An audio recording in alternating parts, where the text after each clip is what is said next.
My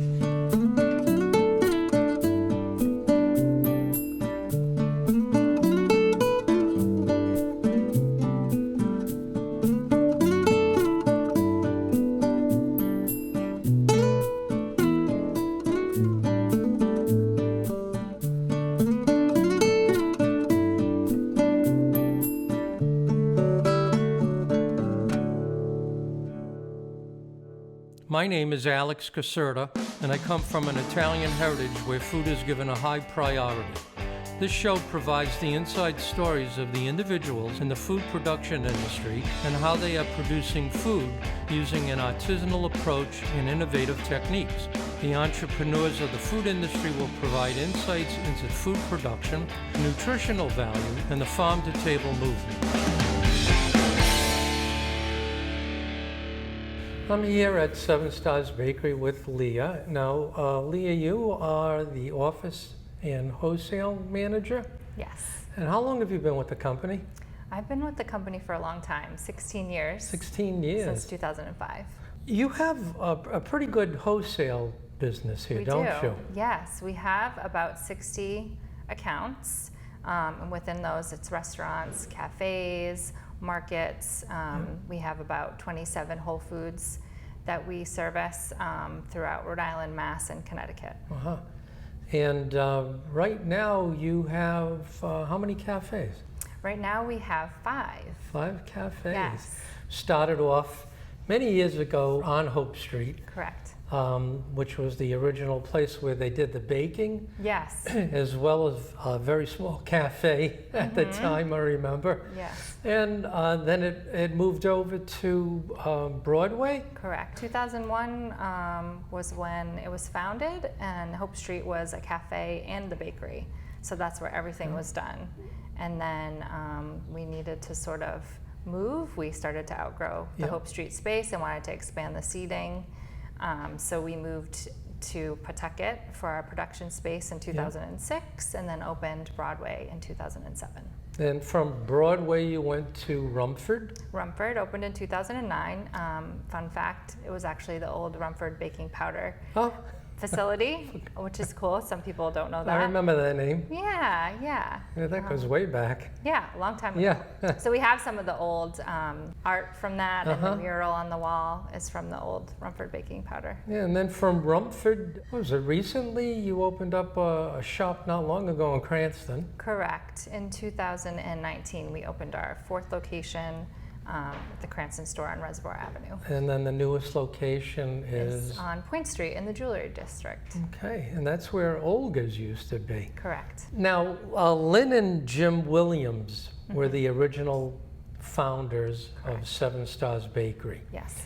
Jim went to school in California. Correct. Lynn met Jim in France. They were at a 1-week baking class, or at a cooking school, a baking school, where they met, and they were taking class together. Yeah, so they met in 1996 at this week-long class, and then they both ended up working at the same bakery in California at Artisan Bakers in Sonoma. And now Lynn also attended CIA, the Culinary Institute of America, for a while. Correct. And then decided to come back to Rhode Island, where her parents lived. Correct. And she asked Jim to open the bakery.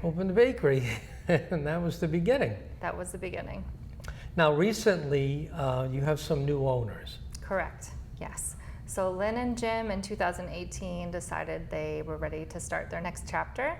They were looking for new owners to uphold their values and really grow the business in a responsible manner, and they found Rhode Island residents and Seven Stars Bakery fans, Bill and Tracy Doherty. They're the new owners. They're the new owners. And I think I met Tracy right before the pandemic in the Cranston store when it was just opening up. Right, so they opened the 4th location, Cranston on Reservoir Avenue, and then since then now the 5th location on Point Street. And everything seems to be growing ever since they started. Now, you were still baking bread, at least during COVID, right? Yes, Yes. All the shops were closed though? Yes, we Cafes? did these outdoor pop-up markets at our Hope Street store and a couple other locations to sort of be able to still provide bread to the community and to our And customers. did you just stop the pastries for a while? For a then? little bit, yes. Yeah. And then we slowly started to bring a few things back. And then, everybody sort of had to adapt and do the online ordering and curbside pickup. Yeah. And then finally, all the stores eventually reopened. Yeah, I used to get, during the pandemic, I would get my bread from the group, Whole Foods Market. They were the only ones carrying it. Yeah, so wholesale actually helped us during Yeah. the pandemic because all of the markets were, in high demand of all the breads. Now, I'm just wondering, do you take on interns at all? We do. Yeah, we've had a lot of interns through Johnson & Wales. Through Johnson & Wales? Yes. So people Yeah. coming in who We've- want to learn the trade. Our and- head baker, Sarah Williams, came from Johnson That's right, & Wales. yeah. Yes. Yeah.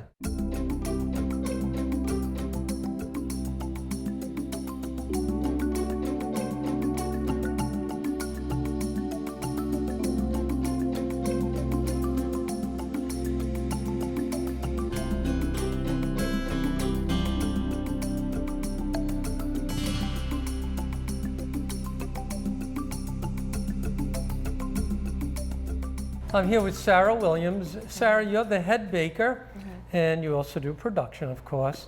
And it seems like you oversee kind of everything and everyone.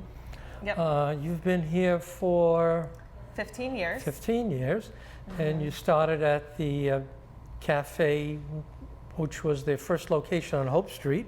Yep, I started at Hope Street as a bread mixer, and it was a very small crew, only a few people at the time, and we worked there for about 8 months before we moved to this facility. Okay, big difference, Yep. space-wise. Yep, felt like a little goldfish in a giant fish tank Yeah, here. you're not kidding, I'll tell you. I remember that shop, and I even remember them doing the baking in there, going in.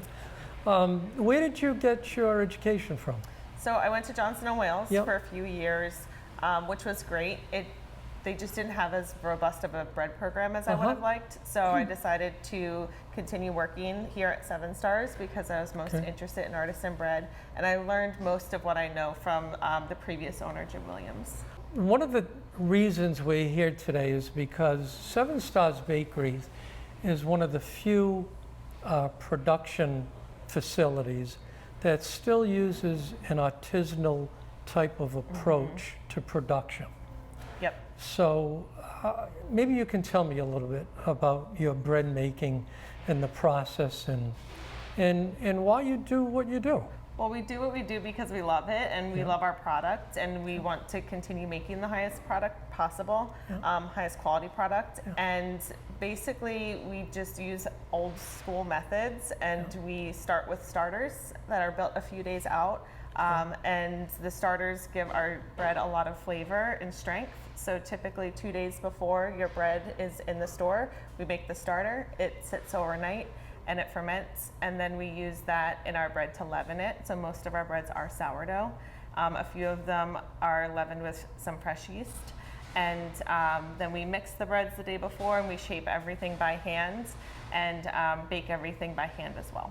Now, can you explain what a starter is? Well, one of our starters is a sourdough starter. Yeah. So it just captures the natural bacteria and yeast that's in the air around us.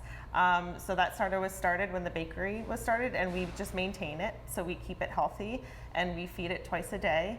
And we've learned over time how to best do that.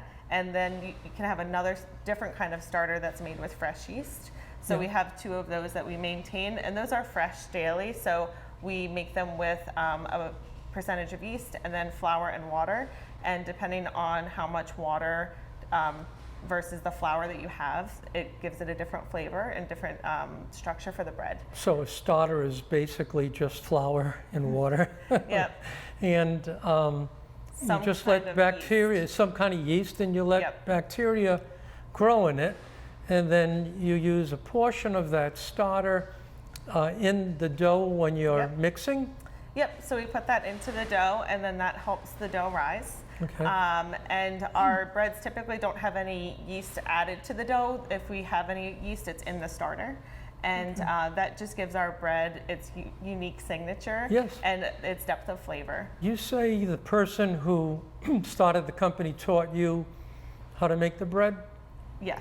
Are we talking about recipes that came from some sort of tradition or from a family or just something that he developed as time went on? More so that. Yeah. A little bit of everything though, but our recipes change a bit over time based Okay. off of our flour and how it absorbs the water Yeah. and basically what works with our process. So if we change a small portion of our process, we may adjust our recipe a little bit to Okay. reflect that. So you experiment A little bit, a little bit, yeah. every day. every day. In terms of your pastries, they're very European, I would European say. flavor. Yeah. Yeah. In terms of our croissant items, for sure. Croissants, certainly, and then the Danish. Yeah, so all of those are made from the same dough, the croissant dough, which is a leaven dough as well. We actually use sourdough in our Okay. croissant dough. And all of our croissant items are taken off of that particular dough. So we make one really large batch, and then we just make each amount of pieces that we need for what the stores No, I order. noticed that some of your Danishes, they're very, very light. You can tell the freshness, and I'm assuming some of that flavor is also because of the ingredients Yeah. that you use. Well, the starter adds a lot Yeah. of flavor. We have fresh milled spelt in the croissants as well that we mill in house. Yeah. But also fermentation, so just time. Our croissants are made 3 days ahead, so the dough we mix today Yeah. won't be in the store for another 3 days. So that dough sits in a cooler or in heat or? It has different stages, Okay. so it sits in a warm environment for Yeah. a few hours, and it grows very large. Ferments. It ferments, yeah. Yeah. And then we will put it into a very cold environment to just Okay, slow it slow it down. down. And then we take that dough and we laminate butter into the dough, so we get all of the layers that you're talking Very about. French, that right? make it very light. Yeah. Yep. And from there, we shape it, and then it sits again in a warm environment to rise again, and then we'll bake it. So it's a long process It's a very long process. and somewhat complicated to people who are non-bakers, I would say. It could be a shorter process. The longer process just works for our schedule right now. Yeah. But that's the really cool thing about baking is we can adjust our recipes to fit the schedule that we like it to. Our croissants used to be 2 days out, but right now they're 3 because it just works best. Well, you also have a us. lot going on here. We do. I mean, Yep. you're really pushing products. It's amazing. It's amazing that you can actually supply the grocery stores as well as the cafes, because I know if you're going to the cafe later in the afternoon, forget it. Now, we know about the dough. What about some of the other ingredients like the butter? Do you use a special butter? For the croissants, we use a different butter than Uh-huh. we use for our muffins or cookies. It has Okay. a higher butter fat percentage. Oh, And okay. it just, That explains a lot. yeah, it gives it a lot more flavor. It's easier to work with the lamination. But we pick all of our ingredients based off of what we feel tastes the best and works the best for our process. Right. And a lot of the fruit that you use when you're making the pastries, locally sourced?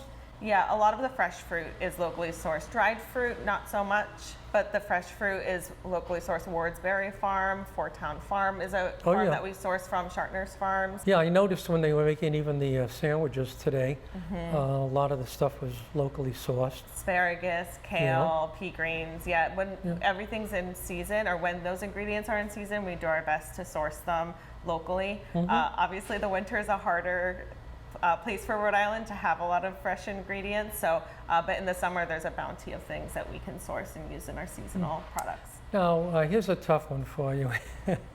I know you make a lot of products the way things are going right now. Do you have any thoughts or ideas of changes you might want to make in the future? Maybe going to a bigger factory, doing more production, Yeah. maybe a few more in terms of variety of products that you make? Yeah, so we talked about how when we moved here, it was a big facility, and now Yeah. it's it feels the opposite. It feels very small because we've grown so much and we've been here for so long. So right now we're a bit maxed out on what we can and how much we can produce. So we have to really limit and focus on specific items. But you know, the hope is to move in the near future and to be able to expand and do a lot of different things. And we have a lot of different ideas. I bet. But right now, because of our space and time constraints, and you saw how many, you know, how busy we are. It's constant. Yeah, it's 24 hours, 7 days a week. So we have to get very creative in order to fit things into our schedule, which is part of the fun sometimes. But at this point, we just can't add too much more. Yeah, no, it flows, I'll tell you, from being here all day long. It just flows from one process to the next process. It's incredible. How many employees do you have? Ooh, it is changing rapidly since we're coming out of COVID. But I would say we're probably around 40 right now for the just production facility. And that includes drivers and cleaners and bakers, packers, mixers, shapers, all of that. Yeah. Well, I have to say that your products are terrific. And I think the quality level definitely comes through because of the hands-on approach that you use and the fresh ingredients that you use. You can certainly taste it. And that's really what it's all about. It's not like going to a local grocery store where, that's the goal. where everything's put into a plastic container.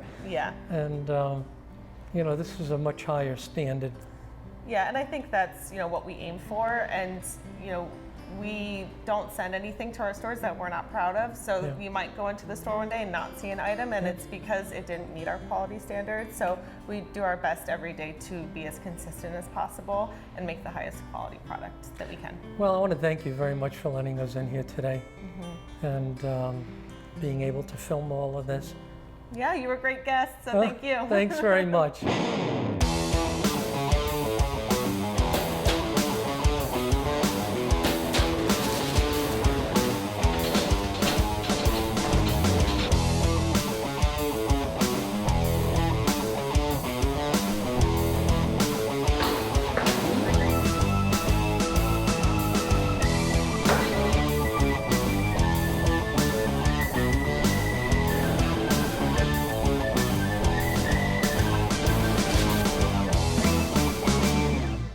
Talking with Sarah Corkin, and Sarah, you are the production manager here at Seven Stars. What does a production manager do? So kind of a lot of things. But mainly just I just make sure that we building the right team, making sure day to day we're producing 7 stars bread, 7 stars quality stuff, and just make sure everything's running smoothly day to day. Now, you do your own milling here, we do. Which I find fascinating because most people never really talk about that or know anything about it. So your flour comes from the United States or from overseas? United States. We actually work with Maine grains out of Maine. Maine? So we get as closely sourced grain as we can possibly get. And Maine Grains is a great company. They work with mainly Maine farmers and wheat growers, and we get rye, red wheat, white wheat, oats from them, and then we also do milk corn as well. Now, I noticed on one of the bags I was looking at, it said berries. Yes. So what is a berry? So when you think about like your ideal picture of wheat growing, so once that goes through a cleaning process in the Maine Grains facility, it takes all of the berries out, which are all the small particles. So that then gets ground up, that makes our wheat. So they grow inside like the husk that you see at the top? So that gets shaken out, I'm assuming, when it dries? And what do you do at that point once you have the berries in the sack? So when we get the berries in, we have a New American millstones, which was actually made up in Vermont.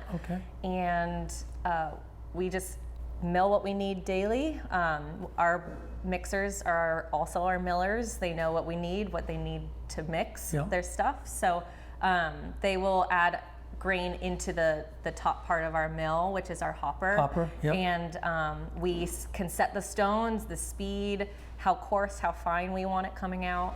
So it really has helped us kind of dial in. It takes it that extra step to, we can do the mixing, the baking, the shaping, all of that, but it adds an extra step of quality control on our end. Now, will you do a different grind for a particular type of bread that you're making? Most of our flour we want to get as fine as possible. And you know, that comes with other issues. You know, the stone mill will get hot, so we do have to watch that as well. When we mill out the flour here, we're using the whole grain, so we're not sifting anything out. The 100% of that wheat berry is getting milled and put into our breads. Okay. And it makes it more nutritious for us as humans to consume. Okay, so then depending on the bread you want to make, that all gets done with the mixing in terms of what you're putting in. Yeah, so the mixers, they scale everything daily. So we've got set formulas for each of our breads, including our pastries. Some of our pastries also use our whole grains as well. So we mill straight into buckets, and then we scoop the flour straight out of those buckets right into the mixers. Yeah, and the flour that you're milling compared to the flour that you would purchase in a grocery store, I'm assuming there's a difference then. Oh, I mean, it's kind of hard to know when that flour was milled in those bags at the grocery store. I think some companies are a bit better at labeling than others, but yeah, I mean, we mill basically within 24 hours of using. So That's unbelievable. I mean, that's fresh. yeah, it's fresh. So yeah, the nutritional value is still there.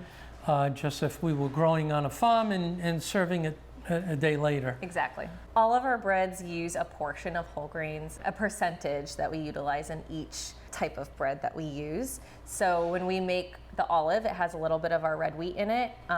And so all of our formulas are set up to utilize a small bit of the whole grain to kind of introduce, make it a little healthier, make it a little easier to consume. And I mean, that's the whole reason we have it.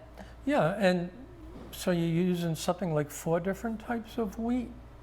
Yeah, so we have the red wheat, the rye, we have a white wheat, and red and white, it's just the type of grain. It's just a little different, different flavor profile that you get from both. And then we have the corn, and we also mill spelt. We don't really grow much wheat here in Rhode Island, I don't think, if any at all. No, I think a while back there were a few small farms, but the amount that we produce, You go through a lot. we go through a lot. Yeah. I mean, just to get an idea, how much flour do you actually go through in a week? We go through about 4,000 pounds a week Okay. of milled flour. So we Mills, do so you're milling it all. We do get some of our white flour in, and then our durum flour as well, which we don't mill in-house as of yet. But those, I mean, that's also like exponentially larger as well. All right, and the durum flour is different how from the other flour? From yellow flour? Yeah, is it just... Oh, I mean, durum name? flour is the name of the wheat. So, Okay. I mean, when you think about classifications, we call everything by what we're getting in. So our red wheat is actually Glen. That's the actual type of grain that okay. it's called. So everything has like a name. So.